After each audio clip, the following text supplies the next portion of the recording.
देंगे।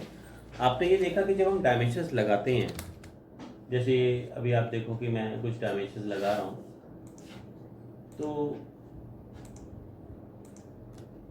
डायमेंशन अपने आप आ रही है इसमें। तो देखो जब हम इंपीरियल वाले पेज में देखते हैं तब तो हमें डायमेंशन ठीक दिखाई देती है, लेकिन जब हम मैट्रिक वाले पेज पे काम करते हैं तो डायमेंशन कई बार बहुत छोटी नज़र आती है, पढ़ी नहीं जाती डायमेंशन, है ना।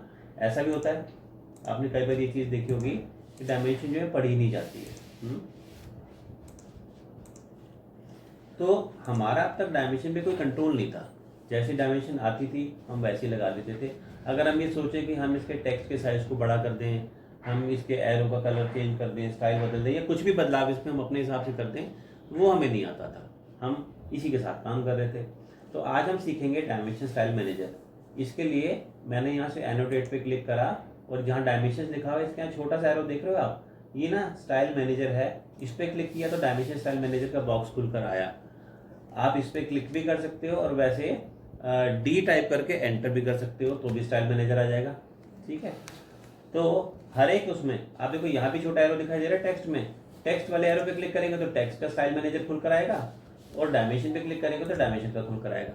ठीक है, ये होता है इसके लिए।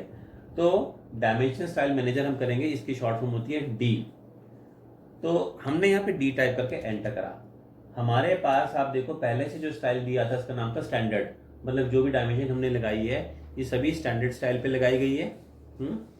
मैंने क्या किया, यहाँ से जाके मॉडिफाई पे क्लिक करा। देखो नीचे लिखा ना डिस्क्रिप्शन स्टैंडर्ड, मैंने मॉडिफाई पे क्लिक किया।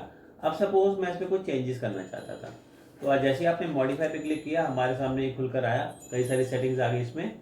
नंबर 1 पे आप देख रहे हो लिखा है लाइन्स, डायमेंशन लाइन्स भी लिखा है, एक्सटेंशन लाइन्स भी लिखा है। इसका मतलब डायमेंशन लाइन और एक्सटेंशन लाइन से रिलेटेड सभी सेटिंग्स आपको यहाँ मिलेंगी। मैंने यहाँ से इसको चेंज करा, कलर कर दिया रेड। आप देखो ये साथ साथ प्रीव्यू नजर आ रहा है, आप देख सकते हो कि प्रीव्यू में भी हमें कलर रेड ही दिखाई दे रहा है इसका।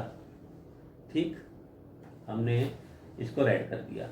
फिर मैंने यहाँ से, ये क्या है, एक्सटेंशन लाइन, आपको बताया था ना मैंने शुरू में, इसे एक्सटेंशन लाइन कहती हैं। तो एक्सटेंशन लाइन का कलर मैंने कर दिया ग्रीन, इसका रेड, इसका ग्रीन, और ओके कर दिया और क्लोज कर दिया। तो क्या हुआ, जो डायमेंशन हमने पहले से लगाई हुई थी वो भी अपडेट हो गई, देखा आपने, उसके ऊपर भी यही सब कलर्स अप्लाई हो गए। मतलब ये कि जब हम चेंजेस करते हैं तो वो आगे वाली डायमेंशन पे तो अप्लाई करता ही है, मगर जो डायमेंशन हमने पहले से लगाई है उनको भी अपडेट कर देता है। कर दिया, कलर चेंज हो गया ना सभी में। फिर से हम गए और मॉडिफाई में चले गए। अब यहाँ और सेटिंग समझते हैं। ऊपर जो लिखा हुआ ये है डायमेंशन लाइंस, तो डायमेंशन लाइंस की सारी सेटिंग्स आपको यहाँ पे मिलेगी। यहाँ एक जगह लिखा हुआ है लाइन टाइप, वैसे ही प्रीव्यू है, आप यहाँ से भी देख सकते हो, आपको अंदाजा इधर से भी हो जाएगा। मैंने यहाँ से लाइन टाइप को बदल के ये कर दिया, बदल दिया फैंटम, देख रहे हो यहाँ लाइन टाइप दिखाई दे रही है आपको। मैं इसको ओके करूँ, क्लोज करूँगा, तो सब जगह पे डायमेंशन की लाइन टाइप आपको फर्क दिखाई दे रही है।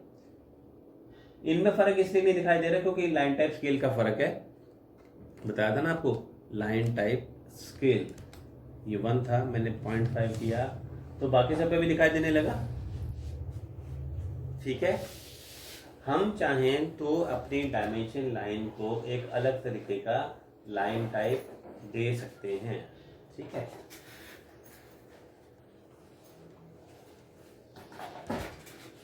एक अलग तरीके का लाइन टाइप दे सकते हैं, जैसे मैंने आपको अभी करके दिखाया। अगर आपको लगता है कि हमारी ड्राइंग में सबसे ज़्यादा इंपॉर्टेंट चीज़ जो है वो डायमेंशन है, तो आप इसके लाइन वेट को बढ़ा लो। मैंने यहाँ से लाइन वेट को बढ़ा के कर दिया, ये यहाँ देखो थिक दिखाई दे रही है, ओके करा मैंने तो यही दिखाई दिया हमें, ये देखो। अगर ड्राइंग में सबसे ज़्यादा इंपॉर्टेंट चीज़ दिखाने वाली डायमेंशन ही थी तो हमने इसके यहाँ से डायमेंशन को सिलेक्ट कर दिया। ठीक है, फिर से हम गए मॉडिफाई में, आपने लिखा हम कलर बदल सकते हैं, लाइन टाइप बदल सकते हैं, लाइन वेट बदल सकते हैं, वैसे पहले से बाय लेयर था। ठीक ऐसे ही जो एक्सटेंशन लाइंस हैं इसका भी अगर आप चाहें तो लाइन टाइप बदल सकते हो। देखो मैंने अपनी बार इसकी लाइन टाइप बदल दी, इसको तो मैंने वापस बाय लेयर कर दिया, लेकिन लाइन टाइप बदल दी तो आपने देखा इसकी लाइन टाइप बदली हुई नजर आ रही है। ये देखो, ये देखो, आपने 1 को चेंज करा था, इस पर चेंज हुआ। आप एक्सटेंशन लाइन में 1 और 2 को दोनों को अलग अलग लाइन टाइप भी दे सकते हो। ठीक है ना, वहाँ तो ये था कि हमने जब लिया था तो सेम लाइन टाइप दोनों पे अप्लाई होगी थी ना। ये देखो इधर भी दिखाई दे रही है और इधर भी दिखाई दे रही है। डायमेंशन लाइन में एक ही तरह की लाइन टाइप लगेगी दोनों के ऊपर। यहाँ पर हमारे पास ऑप्शन है एक्सटेंशन में कि आप दोनों को अलग अलग लाइन टाइप दे सकते हो। जैसे कि यहाँ पर मैंने इसको दे दी दूसरी और ये कंटिन्यूसली रखी, ये देखो ये और ये दोनों में फ़र्क है, तो आप इसको लाइन टाइप भी यहाँ से बदल सकते हो। हमारे पास यहाँ पे एक ऑप्शन है सप्रेस का। सप्रेस का मतलब होता है किसी भी चीज़ को हटा देना है, छिपा देना। मैंने यहाँ से डायमेंशन लाइन 1 को सप्रेस करा तो आपने देखा डायमेंशन लाइन 1 का एरो गायब हो गया, दिखाई नहीं देगा मैं। अगर मैं यहाँ से 2 को भी कर दूंगा, अगर आप ये कहते हो कि हमें ड्राइंग में एरोज नहीं चाहिए तो आप सप्रेस कर दो। सप्रेस करते ही एरोज हट जाएंगे और खाली डायमेंशन ही लिखी रह जाएगी। ठीक है, ऐसा हम कहाँ करते हैं वो डिपेंड करता है, ड्राइंग में अलग अलग रिक्वायरमेंट आ जाती है कई बार। मैंने वापस कर दिया अनसप्रेस तो फिर से दिखाई देने लगा। ठीक ऐसे ही एक्सटेंशन लाइन के अंदर भी आप चाहें तो इसको सप्रेस कर सकते हैं। एक्सटेंशन लाइन 1 मैंने कर दिया तो देखो 1 दिखाई देनी बंद हो गई, 2 कर दिया तो 2 दिखाई देनी बंद हो गई।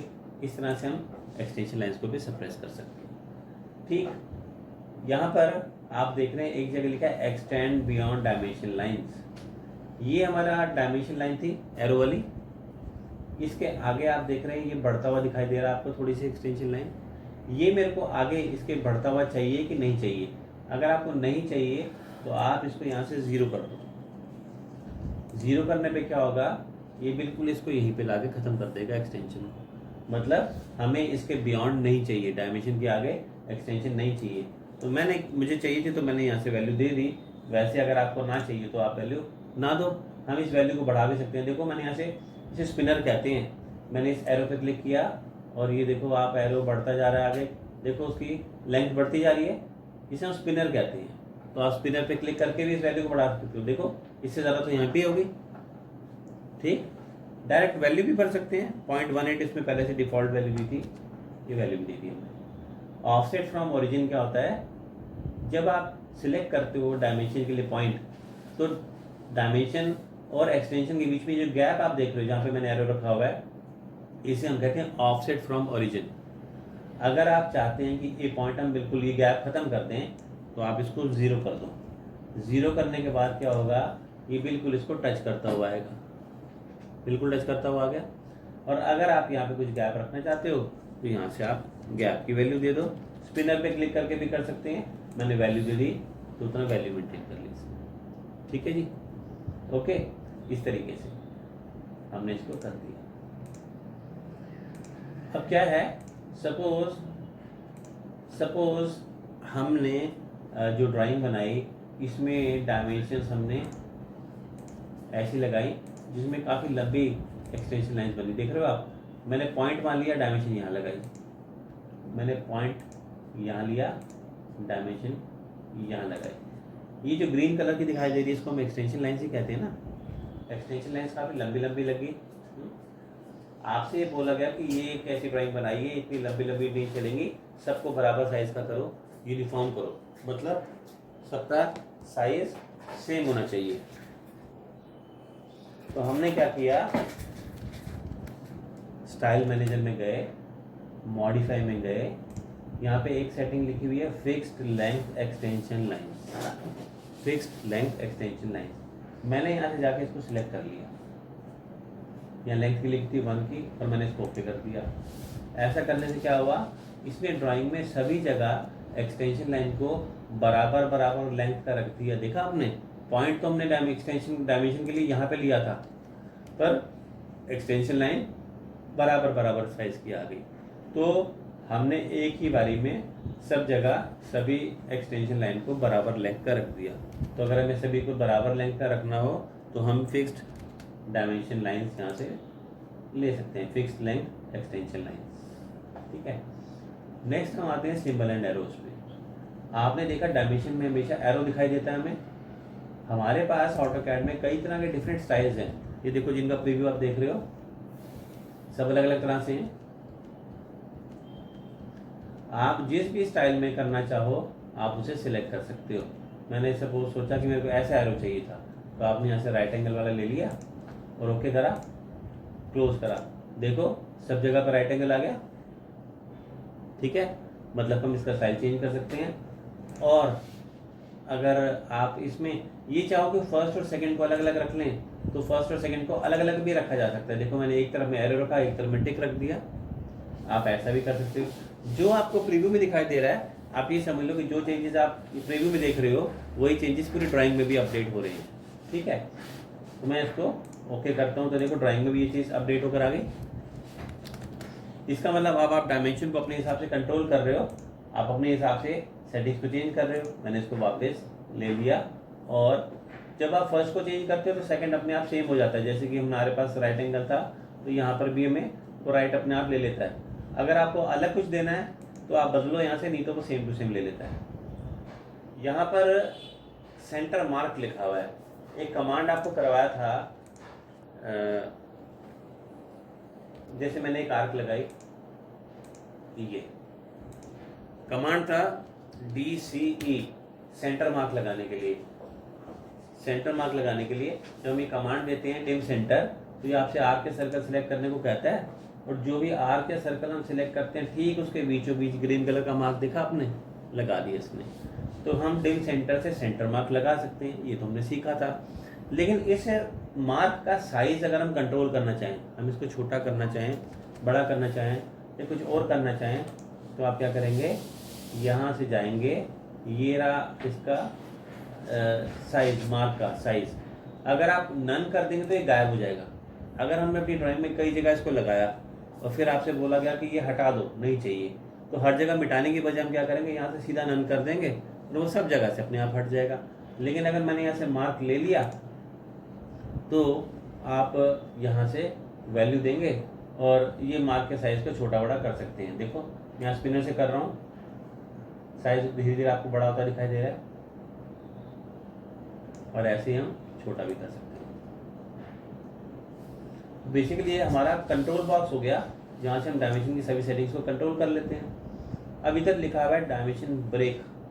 याद है आपको, हमने डायमेंशन ब्रेक का भी कमांड किया था, जिसमें कि हमारे को बीच में गैप मिल जाता था। याद है आपको, हमने सीखा था, जैसे लाइन मैंने लगाई और ये मैंने लाइन ऐसे पास करी, ये तो ड्राइंग की लाइन थी। डायमेंशन ब्रेक देखा था हमने। ब्रेक में क्या होता था कि जब आप सिलेक्ट करते थे ये डायमेंशंस को और एंटर करते थे, तो ये अपने आप यहाँ पे गैप क्रिएट कर देता था इनके बीच में। देखा आपने, ये गैप मेंटेन किसने कर दिया, लाइन अलग दिखाई दे रही है और एक्सटेंशन लाइन अलग होगी, मतलब कट गई बीच में से। तो ये जो गैप इसके अंदर आ रहा है, वो गैप फिलहाल यहाँ से सेट किया हुआ है। ये रहा इसका गैप, डायमेंशन ब्रेक का गैप जो है वो ये रहा। आप यहाँ से सेटिंग्स दे सकते हो, ज़्यादा रखना है गैप तो बढ़ा दो वैल्यू को, कम रखना है तो कम रहने दो। ऐसे ही यहाँ पे आर्क लेंथ सिंबल है। आपको याद है एक कमांड हमने करा था आर्क लेंथ का, जिसमें कि हम DAR शॉर्ट फॉर्म थी इसकी, हम सिलेक्ट करते थे तो इसके ऊपर हमें आर्क की लेंथ दिखाई देती थी। ये छोटा सा जो आर्क दिखाई दे रहा है, ये इसको गोलाई में लंबाई दिखा रहा है इसकी, आर्क लेंथ। ये जो सिंबल है आर्क लेंथ का, इसको आप इसके डायमेंशन के पहले चाहते हो, डायमेंशन के ऊपर चाहते हो, या नहीं रखना चाहते, तो हम वो भी करेंगे। स्टाइल मैनेजर में जाएंगे, मॉडिफाई में जाएंगे, यहाँ पर आप देखो हमारे पास ऑप्शन क्या है, प्रीसीडिंग डायमेंशन टेक्स्ट। प्रीसीडिंग में तो ये डायमेंशन टेक्स्ट के पहले लिखेगा। अबव डायमेंशन टेक्स्ट करेंगे और इसको ओके करेंगे तो ये इसके ऊपर ले लेगा। ठीक है, और अगर आप कहते हो कि नहीं चाहिए तो नन कर दो, ये दिखाएगा ही नहीं आपको। ठीक है, नन करने पे दिखाएगा नहीं। ठीक, फिर से हम चलते हैं स्टाइल मैनेजर में डी एंटर करके, मॉडिफाई में फिर से करें। तो जो जो चेंजेस आप कर रहे हो आप साथ साथ देख रहे हो, आपको होते नजर आ रहे हैं। इसके नेक्स्ट हम चलते हैं टेक्स्ट पे। टेक्स्ट में हम चाहें तो कलर बदल सकते हैं। जैसे मुझे लगा कि मेरे को अपने इसका कलर ब्लू रखना था, तो मैंने ब्लू रख लिया। देखो ब्लू दिखाई दे रहा है। अगर आप चाहते हो कि इसका बैकग्राउंड कलर भी दे दें, तो मैंने क्या किया, इसके पीछे बैकग्राउंड कलर दे दिया है येलो। जैसे हाइलाइटर से हम हाईलाइट कर लेते हैं ना किसी चीज़ को, अगर हमें लगता है कि हमारी ड्राइंग में सबसे इंपॉर्टेंट चीज़ क्या थी, डायमेंशन, और वही सबसे ज़्यादा नज़र आनी चाहिए, तो मैंने यहाँ से लिया, इसको ये दे दिया। जैसे हाइलाइटर से हम हाईलाइट करते हैं, मैंने फ्रेम अराउंड टेक्स्ट किया तो इसके आसपास एक रेक्टेंगल ही बनता आ गया। अब आप देखो हर एक ड्राइंग हमारी डायमेंशन, हर एक डायमेंशन में रेक्टेंगल भी दिखाई दे रहा है